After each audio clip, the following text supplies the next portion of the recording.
Pope Francis is paying a visit to the town of Assisi in the Italian province of Perugia. He's there to commemorate the life of his namesake, St. Francis, who was born in Assisi in the 12th century, becoming one of the most venerated Catholic figures in history. The streets have been decked there with white and yellow Vatican colours. He is the first Pope to take the name of Assisi's most famous son. This was about an hour ago as the Pope began celebrating Mass with me.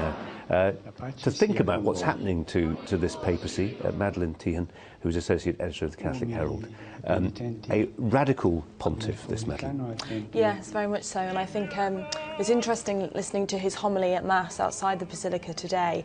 Two very strong themes seem to be peace and poverty. He's bringing out those two key characteristics of St. Francis of Assisi and using very powerful imagery, talking about an end to war and talking about the blood that covers the earth as a result of war. He's extremely strong in his message. Hey, you would expect popes to talk about peace, but what's interesting in a sense is some of the uncomfortable choices that this Pope is presenting. For instance, on poverty, for instance, he suggested that old monasteries and convents might be turned into reception centres for refugees, which won't go down necessarily all that well in certain quarters.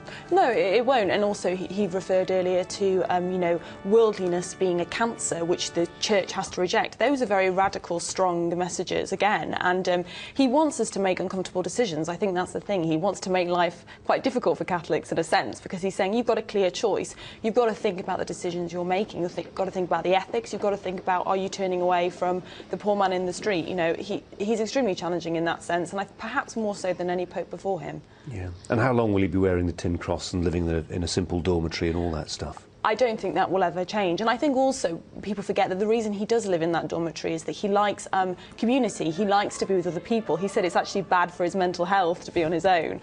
He likes to be surrounded by people. He's a friendly pope. He's a personable man.